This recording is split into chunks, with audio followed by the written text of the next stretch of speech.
Okay. So for n size, we will have n variables. So which is quite complex. So we need to declare, we need to initialize like int a, int b, int c, and so on, like int n. So we need to initialize and declare n variables at once. So it is quite a hectic process. So for this purpose, we use an object called arrays. So arrays, as I said, is a collection of similar types of elements, and I'll show all the memory management as well, like how the arrays get stored in the background in the back screen. So I'll just show you the scenario as well. So here, first, arrays are used mainly for, as I informed, for code optimization. We can retrieve and sort data efficiently, and we can also get the data effectively. So array, for example, array would be like the same thing we can write like 10, 20, 30, and so on up to n variables. So it will be stored in this way. So if you want to access any of the, like if you want to access any of the variable, you can directly access by using the index of the array. So it is quite flexible and easy to and coming to the int size, like the size of the array, the normal arrays is like not dynamic. So you want to declare the size of the array. So I'll explain those concepts as well in normal arrays in the array list as well. Array list is like a dynamic, so we don't need to provide any size of the array there. It will grow as our input increases. So we have mainly two types of arrays. Like one is single dimensional array, and the other is multi-dimensional array. So let's focus first on the single dimensional array. For your better understanding, I am going with the code so that you'll have a better understanding. And if you feel you are stuck in any of the area, you can stop me and you can get clarified. So basically, we'll initialize an array like this. Is the common syntax that we use for declaring the array. So this declaring array is like we are telling the JVM that we are going to write an array which is of type int, so that this array takes all the values that are of integer type. So if you want to have only the characters, like character of array, so you can take char array. So we are declaring that this particular line accepts only the char data types. So these are the way to declare the array. And once you declare an array, you need to initialize the array. So for initializing the array, you will use a new keyword. New keyword is nothing but we know that in Java, the array strings all comes under objects. So objects need to be instantiated before we are using those. So by using the new keyword, we are creating a space for the array in the heap memory. So I'll show you the storage as well in schematic process now. So you can declare this, suppose the size as well. So maybe int size equal to, or suppose we'll consider is like 5. So we need to give the size of the array as well. So these are all the ways to like declare an array and initialize an array. So you can also do in the other way, like directly in single line, you can declare and initialize a array. Suppose int array equal to, we are creating a space for that array in the heap, new, by using new keyword space, and you can give the size as maybe like 5. So this will create a block of 5. By default, it is created like 0, 0, 0, 0, 0. So by default, once you will execute these command, it will create an array with integers, like as we are taking here the integer as our data type in the array. So all the elements will be like integers, and by default the 0 will be allocated. And this is the basic array. And you can also declare an array likewise, like suppose a new array equal to, you can directly, if you want to give the elements directly, you can create without creating a block for that. You can directly use like 1, 2, 3. Right. This is also suggestible. So in the background, what this makes is like in the background, it will also create a new integer with the size of 5 and dump the values like 1, 2, 3, 4, 5 into that array block. So this happens in the background. So you are fine with creating the arrays, like this is a single dimensional array. So you want to access the items of the array, like suppose now by default so okay, for your more understanding, I'll create a single array. I'll remove this. So you have size of 5 and I will declare some dummy values here.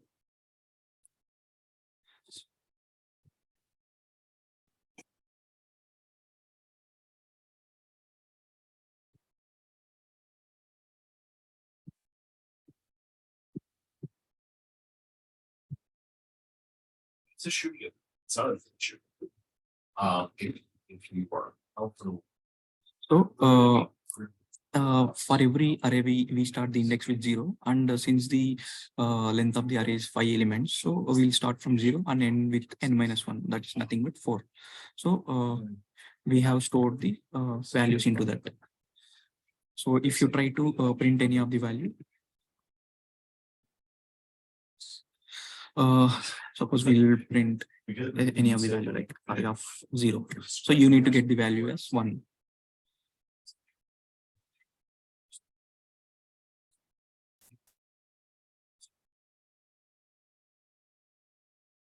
You can see the value as 1 here.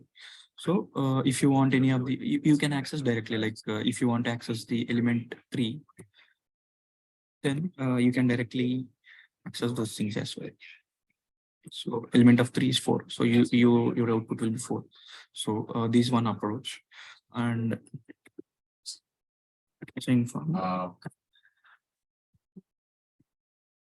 you can also declare as an inform like 2, 3, and 5. So so if you try to print the value of 3, you will get like 0, 1, 2, 3. So you will get the same output like 4. So you can also declare the array similarly. So now I will show you like how the memory management is taking place in the background. I'll just paint for you. Stick a brush. So in the background in Java, the memory is managed in 2 ways. One is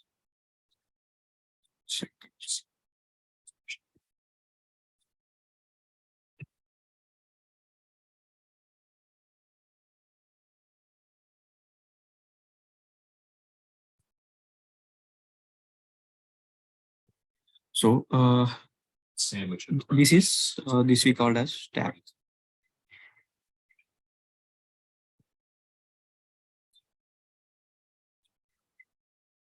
And this is heap.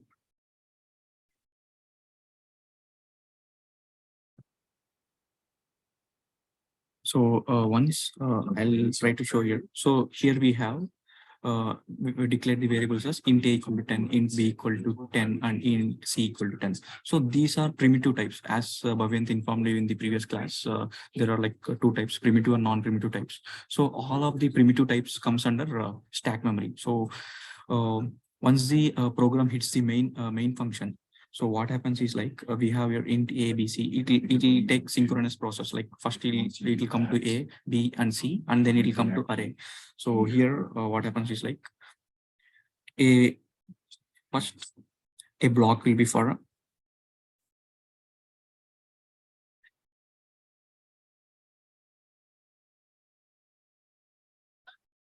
so first the main function will be pushed into the stack, and after that you will have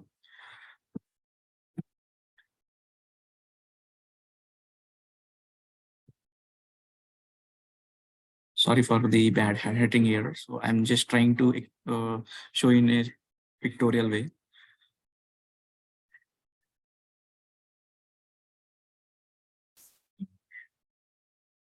And we also have integer c.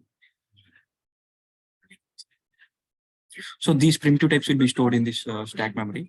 And we have an array, like array is an object as I informed you. So the objects will be stored in the heap memory.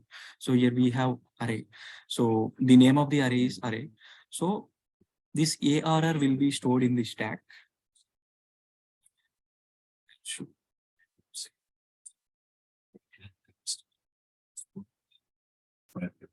Resources.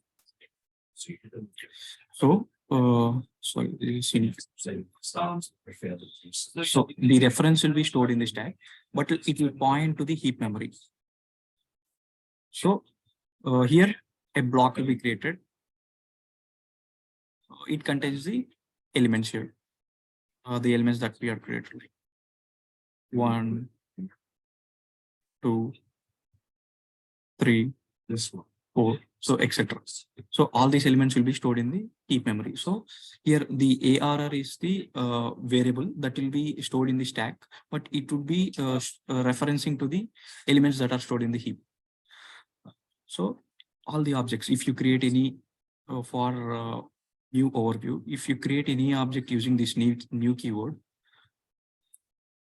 maybe whether it may be array, string, or objects, so those will be stored in this heap in like separate blocks. So I'll show you the string as well and the other as well in the upcoming demos. So this is the one way of creating the single dimensional array. So Basically. at present you're okay with the are you understanding right the current concept of arrays and how they are getting stored in the stack and heap?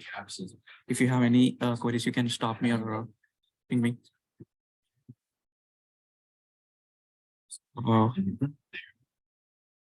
Anyone have any doubts?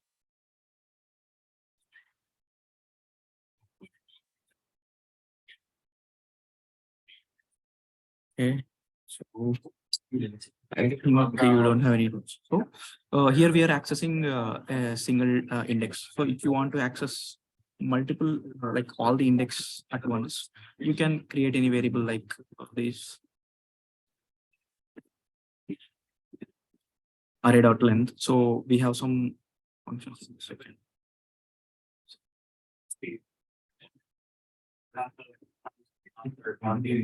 So we have so many methods for array like length, stream, hash code, clone. These are all the methods that we use for arrays. So I'm using the length function here.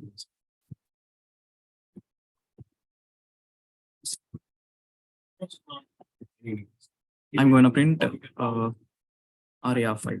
So it is like a loop which prints all the values continuously.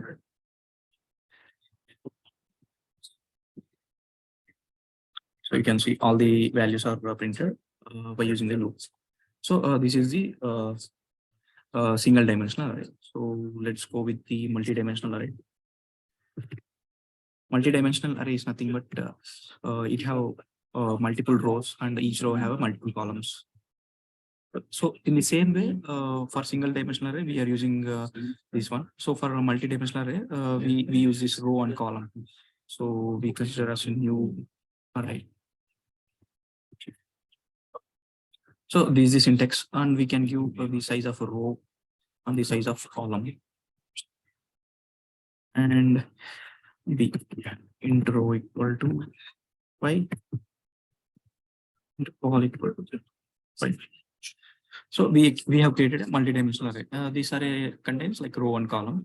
So we can insert the values to this by using both the loops. Like just copy this one.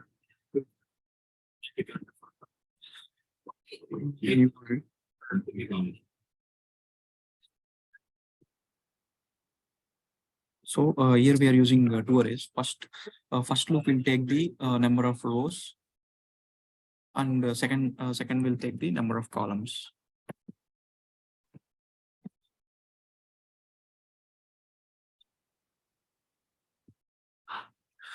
Instead of inserting, I'll directly show you by writing. So you can also directly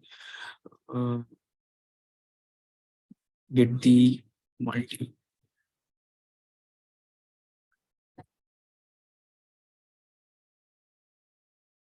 So these for a single array, and in single array we'll have 1, 2, 3. This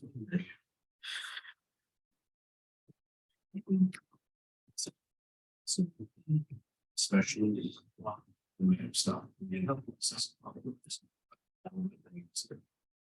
So this also one type of multi-dimensional array. So we have an array of arrays here. So in this first row, we have like elements like 1, 2, 3, 4, 5, and this is second row, and this is third row.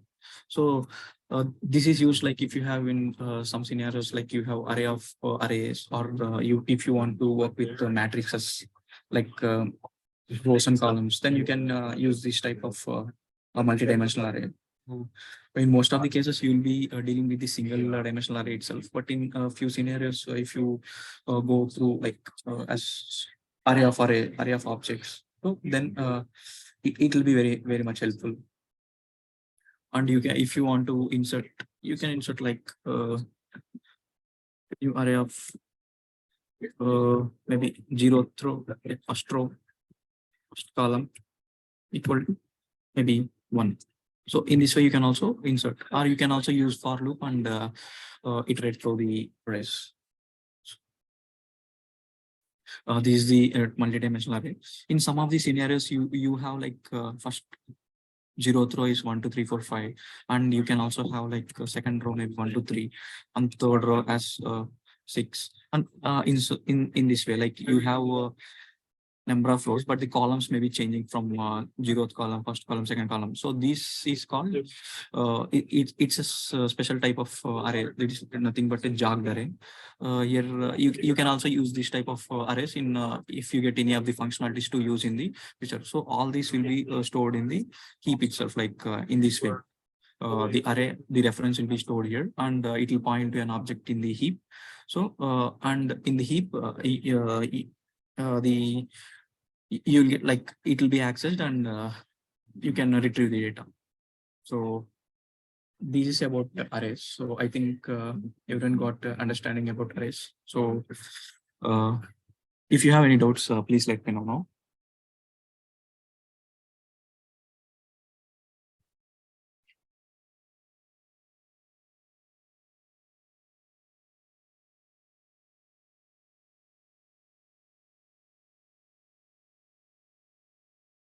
I have like Avila, Lakshmi, Prasanna, Pavani, Sahiti, Usha. So everyone is understanding, right?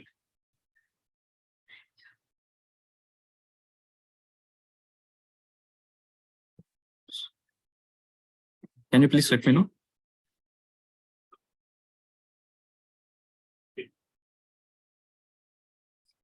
Okay. Hi, once could you please explain the multidimensional array once again? Yeah. Yes. Yeah. So you understood the single dimensional array, right? I got This it. one. Yeah. So in multi-dimensional array is nothing but, so you have some scenarios where you have an array. In array you have another array, and a list of like you can have this type of arrays. In array you have a list of again arrays. So first array will have like 1, 2, 3, and second you have 1, 2, and third you have 3, 4, 5. So it is not a single array. So in array you have another child as an array. So you got it right. So this is nothing but multi-dimensional array. So you have the array as child in parent array. So this is one array, this is one array, and this is one array. So these three arrays are children of this main array. So here the main parent array is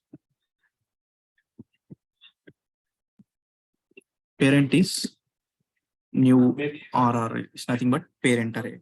So this main one, and in that you have child 1 equal to of 0. Child 2 equal to new array of 1. So you can access the children likewise. So this is the child 1, this is the child 2, and this is the child, and so on. If you can have n numbers, so you'll be having n. So in array you have children as also array. So this is nothing but multi-dimensional array. So here this row is nothing but how many children you are going to have. 1 children, 2 children, 3. So this row represents the number of children you are going to have. And this column represents the each child can have like as I mentioned before, the jogged array can have multiple columns, like first array can have 3, second can have 2, and third can have 3, and fourth can have 1. So, but in normal arrays, this is a jogged array, but in normal arrays, you need to declare the column as well. So at that case, you will be having 1, 2, and this. So you will have here row as 3 and column as 2, because you have 3 children. First children, second children, third children. This represents the row, and column represents the number of elements each child contains. Like this first child contains 2 elements, second child contains 2 elements, third child. So this represents the rows and columns. So this is the representation of multidimensional. If you want like to have multiple columns, like first child has 5 columns, second child has 3 columns, and third child has 6 columns. So in this way, if you have then it is called jogged array, and you can use in certain scenarios. So I think, do you understand now? I got it, but I would in jogged array there are so many different rows and different columns, right? Yeah. So suppose in second row there are only 3 elements, 1, 2, 3. Yeah. So if I want like fourth column and first row, so what will be the element? In this scenario, you won't use the for loop as multi area dot row dot length or multi dot column dot length. You will be using for each loop. Oh, for each loop is nothing but just like an I mean, int I equal to 0, Yeah. like that's only, right? But it doesn't take the size of the array. Like it will run until the size of the row. It doesn't take the input as n. So for example, in for loop, here you can see we have given the I as array dot length. It should be less than array dot length. We have given the condition, but for in loop we don't require to give the condition. It will loop until the row or column breaks. So for example, here maybe row. Maybe I'll give child in new array. So what it does is here, it will iterate through the each and every child. So here we have 3 child 0, child 1, child 2. So first loop, it will run for this one, and second time it will loop for this one, and third time. So what here we can do, like here you can use as int I may be 0, I less than child dot length, because here child dot length in a sense like the size of the row that you're going to run. So in your case, you're asking for first element, fourth column, right? So in this case, we don't have fourth column, so it don't run for the fourth. It will stop by before that fourth. Like it will run for 0, 1, 2. It will only run for 0 index, first index, and second index. Oh, okay. Got it? Yeah, got so it. In this case, so it will run for you can run like maybe child you will get as first one. You can get like 5. So child of 5 you can run in this way. So you don't, here the loop don't run up to 4. It will stop before that. So I think this got your point, right? I have another doubt for each Okay. loop. Whenever we use for each loop, right? So for declaration as a like for int array child we have declared, right? So there we can declare int, I mean array also, or else only variables like int array, like string C, like that.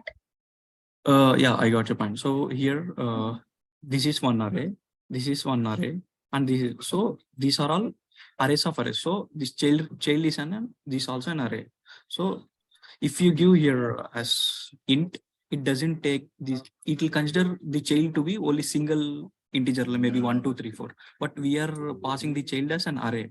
So Okay. you need to declare this symbol. Otherwise, it will consider that you don't have array there. It only have like a single child. And so for that case, we are using the array symbol here. And we can also write like if it is this is integer. Suppose you have char maybe char array. Mm.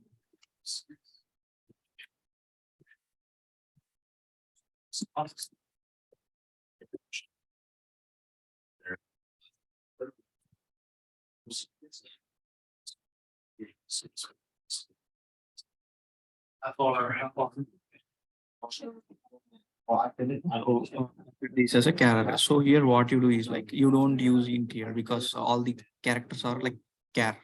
All the elements are char. So use char here.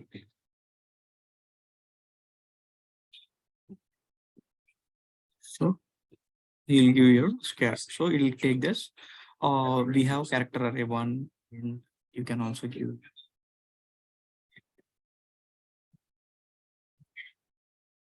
So it will try to this, and here it won't work for int. You can give like char element, or you can also give like int, and you can use here like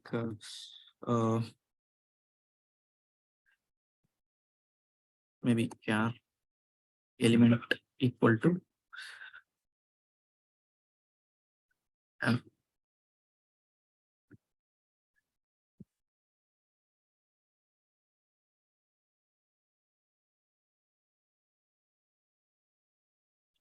one second, just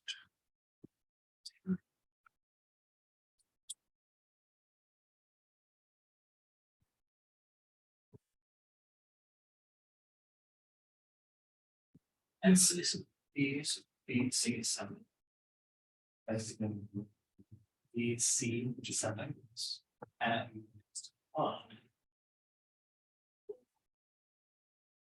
so we can also use like a char index function in the to get the index at the particular point. Just looking, so we can get the alternate. So here we have child dot like I can't request edit. you can pause the index here.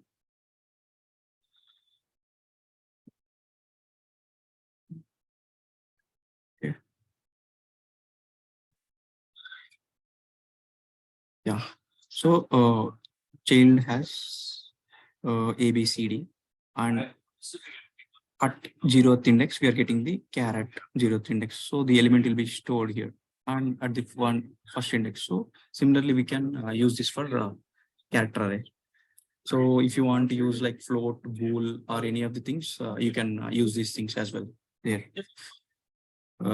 So these are all the concepts related to arrays. So do you get idea about this?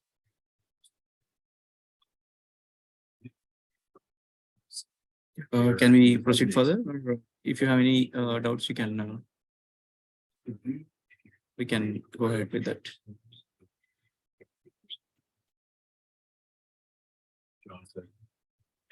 Okay, so It's also why now we'll go to strings. Just move this to that first person's name, the and create a new class. there's so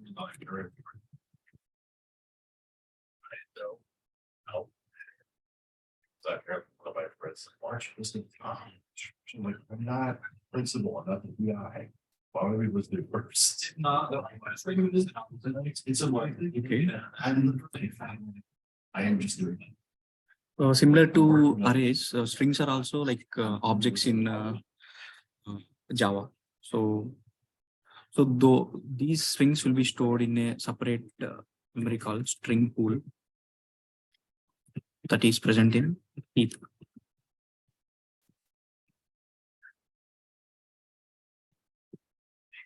And strings are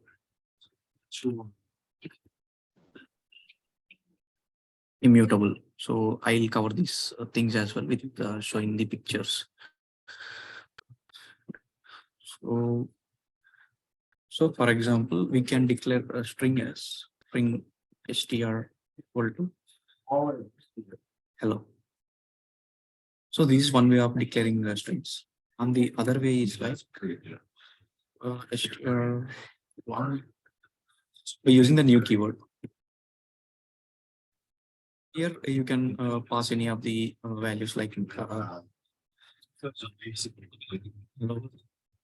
Yeah, maybe like this. So if you try to print the string and string one, so you'll get the result as this. So this is one way of printing the string hello, and this another way to initialize the string variable. So coming to the heap and stack, just erase this.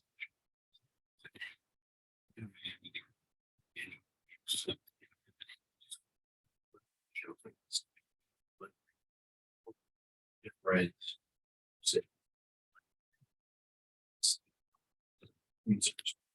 So in heap itself, we have a special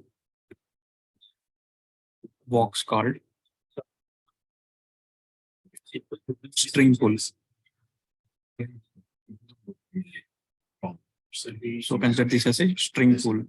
So all the arrays that you're going to declare here, so goes in this.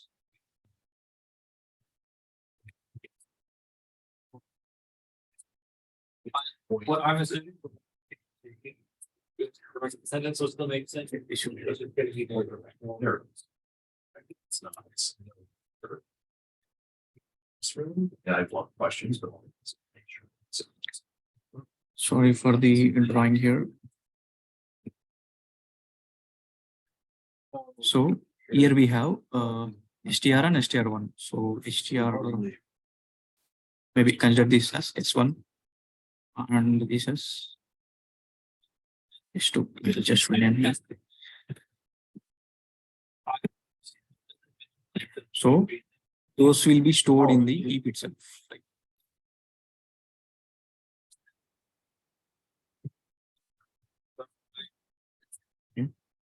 I'm assuming. So any, phrases. ISIS. Think of it, let's say. Oh, I think it's but it's not. Like. You're wanting to. So here we have hello and hello world. So the hello will be stored here, and sorry, S1 is hello. So yeah, S1 points to hello and S2 points to hello world. So these things stored in heap in a separate memory allocation called string pool.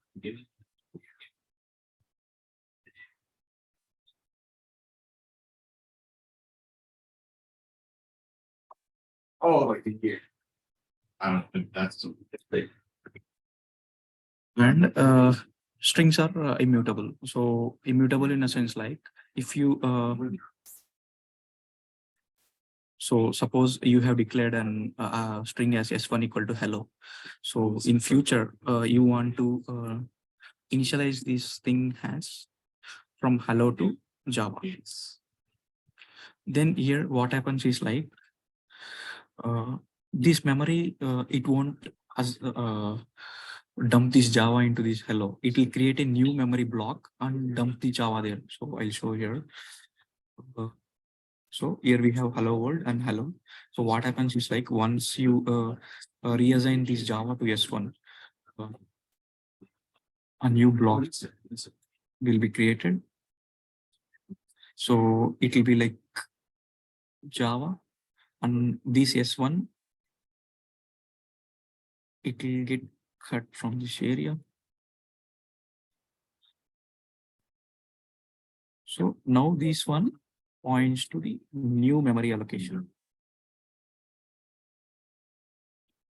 So now this points to this. So this is the waste memory. So this you can get a doubt like, so suppose we are having like you create a new maybe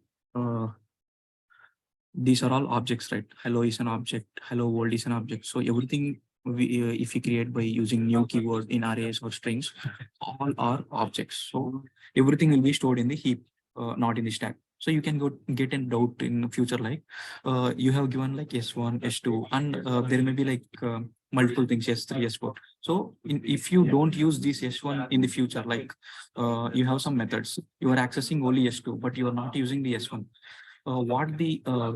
We have a concept called garbage collection in Java. So garbage collection is nothing but it will check the heap every time, and if it find any of the object that is not being used, it will just erase them and allocate the space for the new elements. So heap is a versatile memory. So it's a place for accessing the objects. So consider a scenario, you have created like hundreds, thousands of objects, and all this heap memory is being filled by that.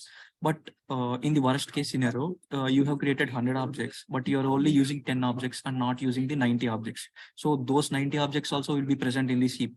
But what is the use of that 90 object that being stored in this heap? Due to this, the performance will be delayed, and there is also extra space accumulated by this. So what the garbage collection do is like, there are like stages in the garbage collection, like young generation, old generation, or you can also consider as generation 0, generation 1, and mostly there will be like 3 generations. So whenever you create a new object, it will comes under generation 0. So this is a block where newly created objects are present. So in future, you are using this S1 again in the future in some of the methods. Then the JVM will understand that okay, this object is being used in the future. So it will push. Suppose you have created S1 and S2. So at the initial stage, S1 and S2 will be in this 0th position. So in future, you are using this S2 in some of your methods. So what the JVM do is like, okay, we are using this S2 in the future. So let push this into first generation. So here it will be removed.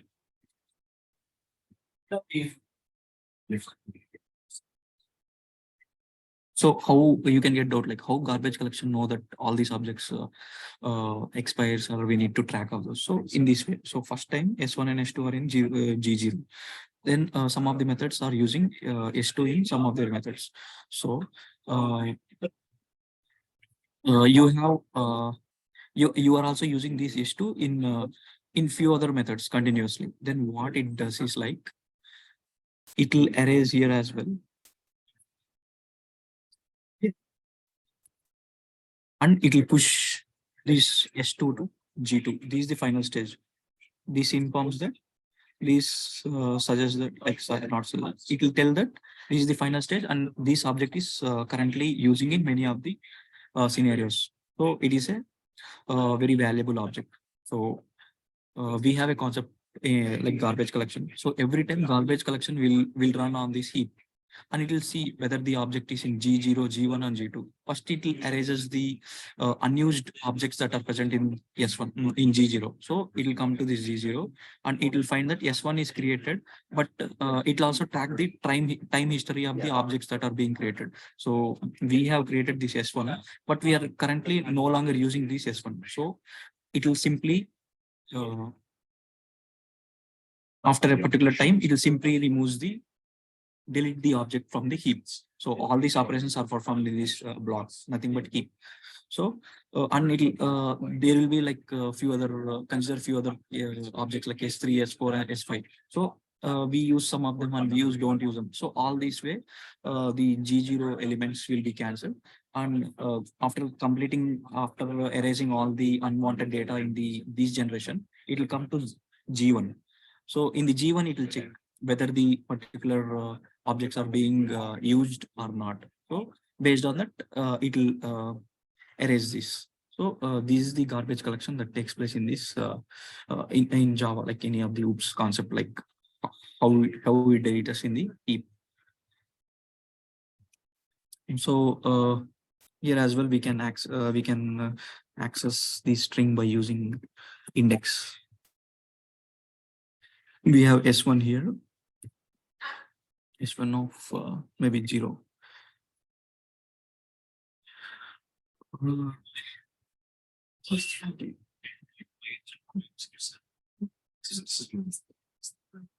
Irreplaceable.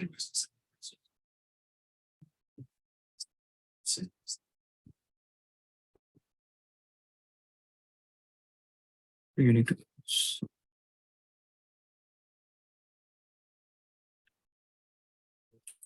Okay. Here you can also Yeah. print this maybe each element is a character here. Item. Words. You don't need what's happening. Sort of remain casual, but you don't want it to So be. that's where you go. Less than one dot. Then You don't want. We use this a whole bunch. This is awkward and that. We don't want that kind of language, but we want it to be this one more open in the possibility. it should run. Type expected.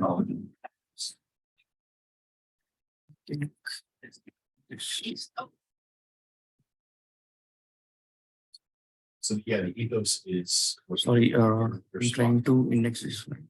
I'll just try to this one. Ethos.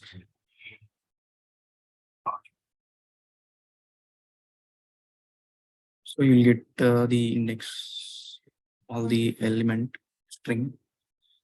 You can also perform many operations like It was something else. one dot length gives the length of that to string.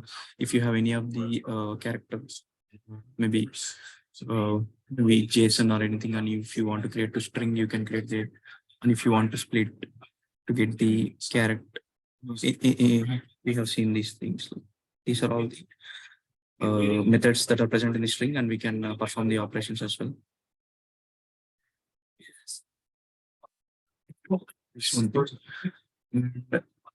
Similarly, so we have a doubt like every time. So we created a object like S1 equal to hello, and next time we are assigning S1 to Java. So here what we are happening is every time we are creating a new memory block and assigning, and we are mapping our reference to that.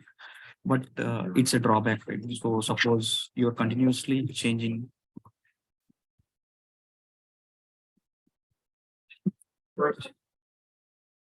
So you're continuously overwriting this one. So in strings, every overwrite will create a new memory block, and in data will be stored into that. So this is one of the drawback in string. So that's why we call it as an immutable. So every time you create every time you assign a new value to that particular variable, a new memory block is created. So in order to overcome this, we have string builders.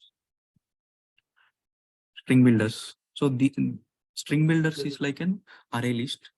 So it will have it will grow dynamically. Like you can create a string builder like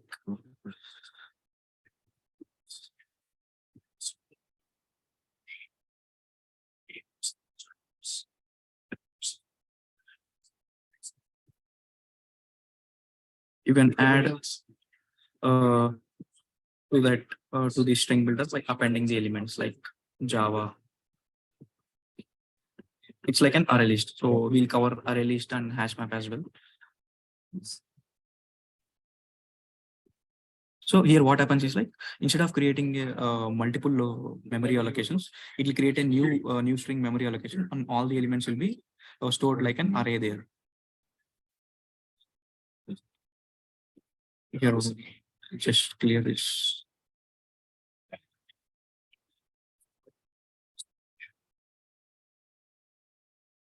That makes sense. It's a citation, but it's okay. Quantitative. So this is one string builder. So every value will be stored in Java, and we have K and the other values. So everything will be stored in the heap in a separate memory called new string. So instead of creating a memory every time, we are creating these things. So So why I'm taking this much time is like these arrays and strings are very important concepts, and you need to know like how the code is being stored in memory and how we are accessing those, and what is this garbage collection as well. And we also have we have here array. So we have, it is like a fixed size. So you want an array to have a dynamic size without taking the input. So suppose currently you're thinking that you have a container and you have 100 people. Suppose you have a classroom and you are having 100 people in that. So in the same way, so that you are giving the size of the array as 100. But in future, if the classroom contains like 200, 300 of people, so every time you don't need to modify the size of the array. Using this array list, it will dynamically add all the children into the array. So new array list. So array list dot add. So you can add child one. So this dynamic. So we don't need to give the size of the array list. So you can add n number of.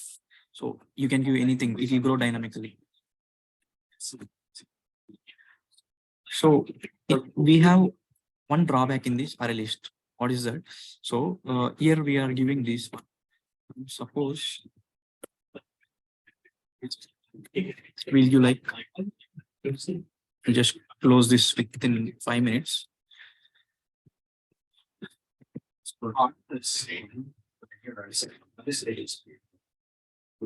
Maybe will you?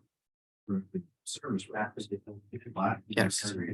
So here one of the drawback is that this array list takes all the characters, like it will take string, it will take integer, it will take a character, it can take boolean, it can take float, anything it can take. So in some of the cases it is okay you to have a dynamic array which contains all the elements with different data types, but in some of the cases you don't want to have an array. You want an array to grow dynamically, but you want the same type of array to be declared. So in that case, we can give here as array list, and in this we'll declare as integer. You could. If you just go. Is I think, in the bottom. yeah, I think they should. Here it accepts only the integers. If you give the children or if you give any of the cat or bull, it will throw an error for you. So this is used when you don't want to have a size of an array and you want the array to grow dynamically. If you give here like string, it will throw an error. It won't accept string.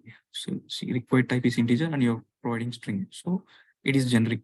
So you want only the integers to be stored here dynamically. So if you give here 620. so if you want like string, you can write here like string as well. Yeah.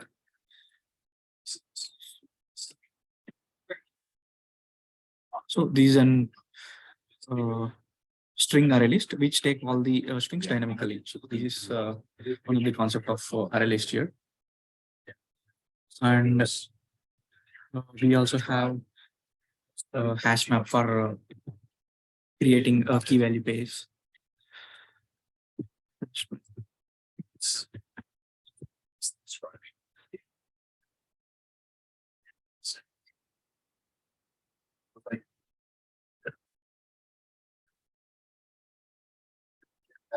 So here, if you want to add like key values, you want a key to be unique 1, and value to be 1.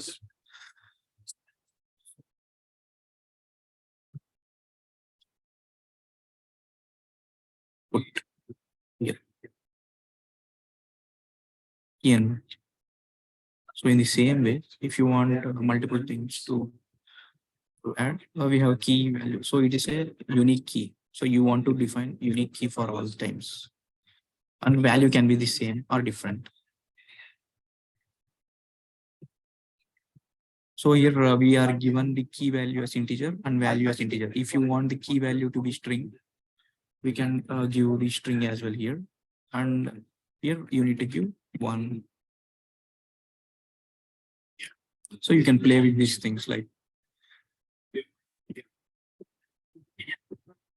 So this hash map is used in complex functionality scenarios in your project. Like if you want the items to be stored in key value pair and you want to access, if you want to access these things, you can directly use get.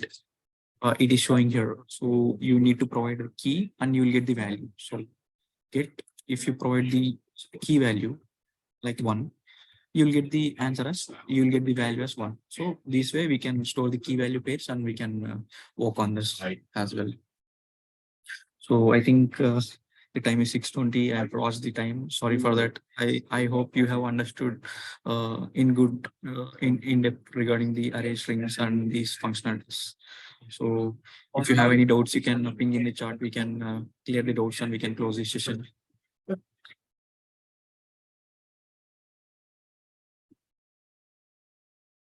So we stick it out.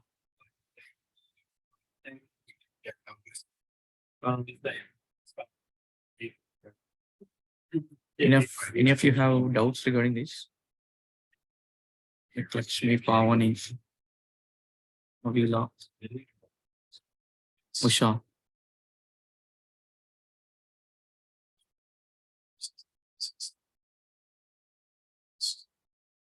So I feel like anyone don't have the doubts. So stop the recording.